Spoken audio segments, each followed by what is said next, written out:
Very sad episode. Maxine walking home, just trying to get home. She's been kicked out of the club. The whole episode showed the contrast between when Romeo was walking back home from the club and then versus Maxine walking home from the club. It's troubling and it's very concerning. And when she was walking home, she was doing like kind of like zigzags, stumbling because she was kind of drunk. And I don't know. I feel like the bouncer could have a bit more compassion, like just kicking like a drunk woman out by herself.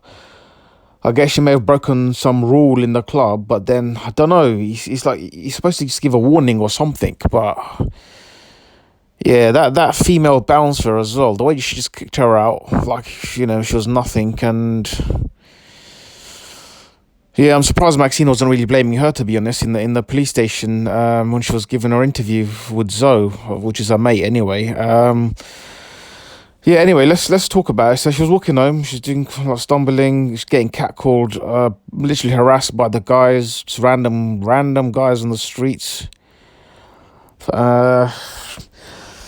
And it's she's obviously, you can tell she's frightened for her life. She doesn't have her proper shoes on, and she had to take it off halfway. She doesn't know what's gonna happen to her, like from guys coming left, right, center, harassing, catcalling, etc. It's just embarrassing for the guys, isn't it? Because it's like behaving like animals. Like literally, she doesn't know what animal is gonna come right behind her. And unfortunately, in the end, she did get stuck with an animal. So I'm very surprised it happened in the village. Some random guy just with his hood up, just literally just left his house and he spotted Maxine. I think just by the bridge, and he kind of followed her and going down the stairs into the village. He grabbed her, and then she was trying to fight back. Then he punched her, and I think he loads of scratches and bruises trying to grab her. He stuck his tongue down her throat, which I found repulsive, and like on his part. He's just an animal, basically. Kind of, yeah. I don't know. The whole situation kind of got me a little bit angered. I can't imagine what the women must be feeling like after watching this episode, and in real life as well. Like, what must they feel like going through all that? Do you know what I mean? And then obviously Maxine said in the interview. I'll keep calling it interviews or statement, when she was giving a statement in the police station, just talking to Zoe, that, she said she was lucky because obviously he could have raped her, but is she really lucky though for that to even happen to her? She's just a woman walking home. I don't know. You know what? I'm kind of glad that they're showing all this now, and they're bringing a lot of this into the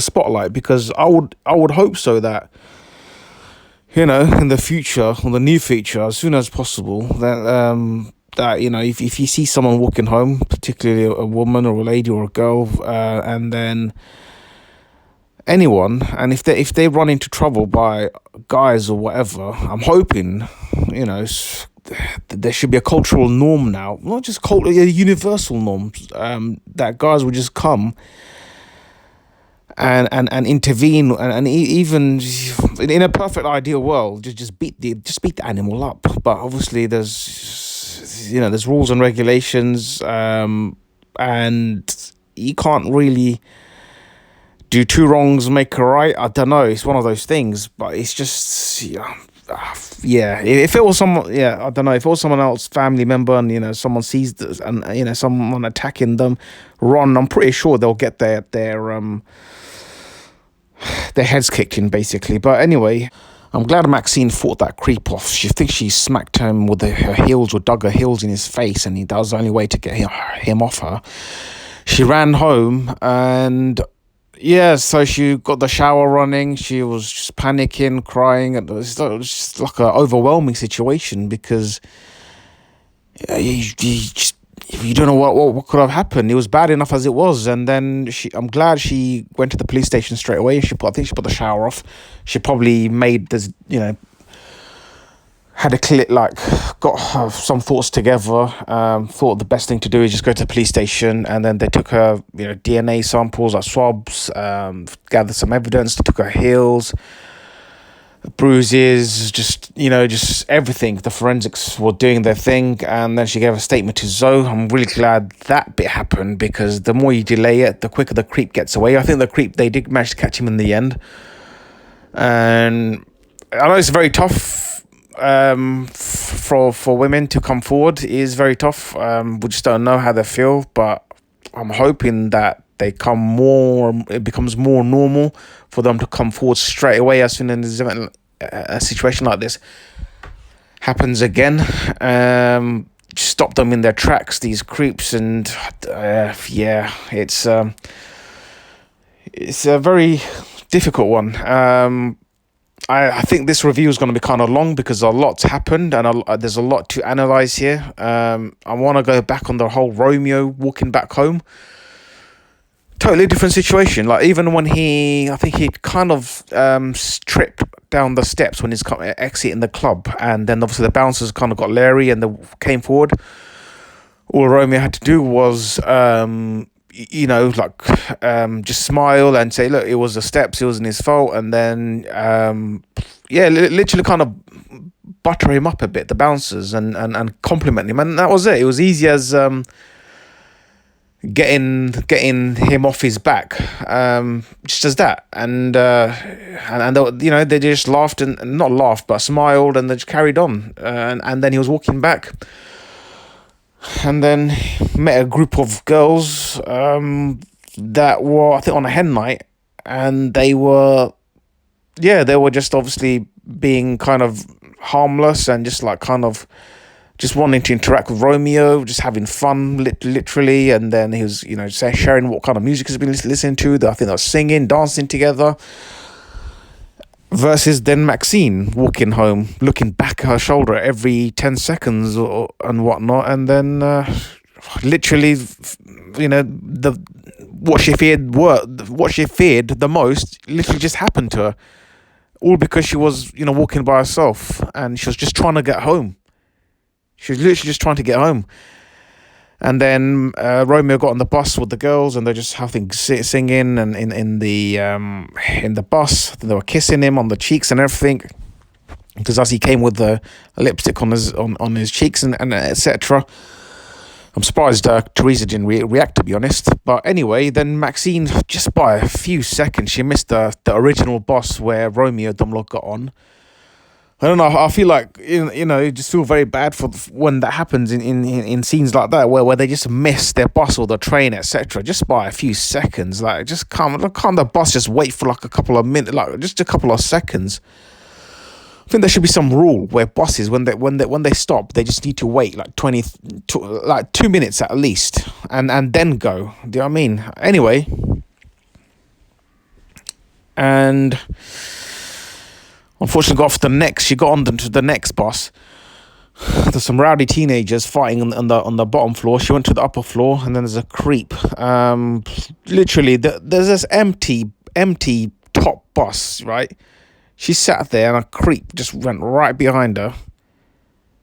And of all the seats that he could have chosen, it's unbelievable. And so she moved forward, and he had the audacity to say, "Don't flatter yourself, love." It's like, come on. Yeah, I think there needs to be a lot done, and it's funny because you don't realize that this happens to women on a daily basis. It's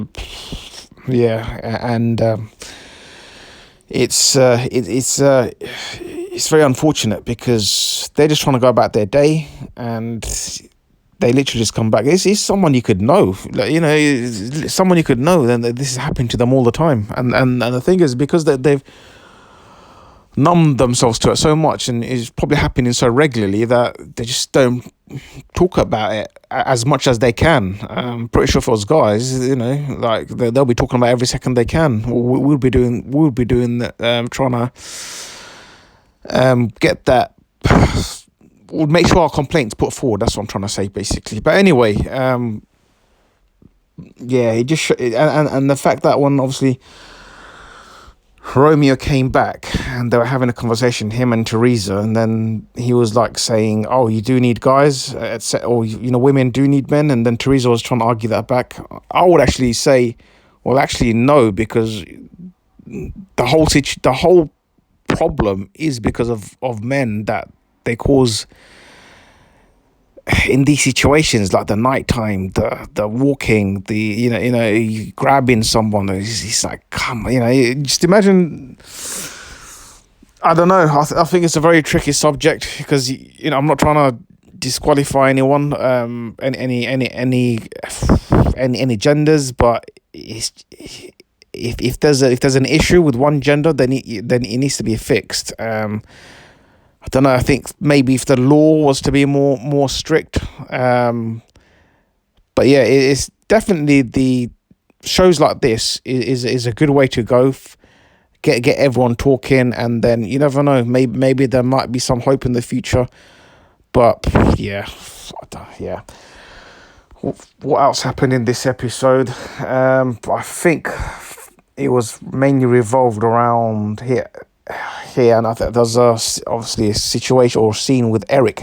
He's a right creep. I'm actually surprised it wasn't him that followed Maxine and attacked Maxine. I would have thought it was him, but I don't think it was him because the guy that did it had medium length hair, and Eric's got very, very short hair, and they were just talking in the dog, and then I think Tom and Eric were talking about they shouldn't be dressing like that, also provocatively, etc. And then Diane was there. I think she straightened them a bit out and is like, who cares? Like, why do you even care? If it bothers you, just look the other way. It's like, why does it even bother you? Anyway, I hope Maxine's all right, and this just shows the level of dangers out there for women and what can be done about it, and what can be done about as soon as possible, because every day this is happening. Yeah, thanks for listening. Let me know what your take is as well. And if you think I've missed anything out, I don't have all the answers. I don't have all the knowledge. I would like to learn more on this as well. So it would be great to have a perspective, particularly from a female point of view, because they're the one that's experiencing this. We won't probably know diddly squat. Anyway, guys, peace.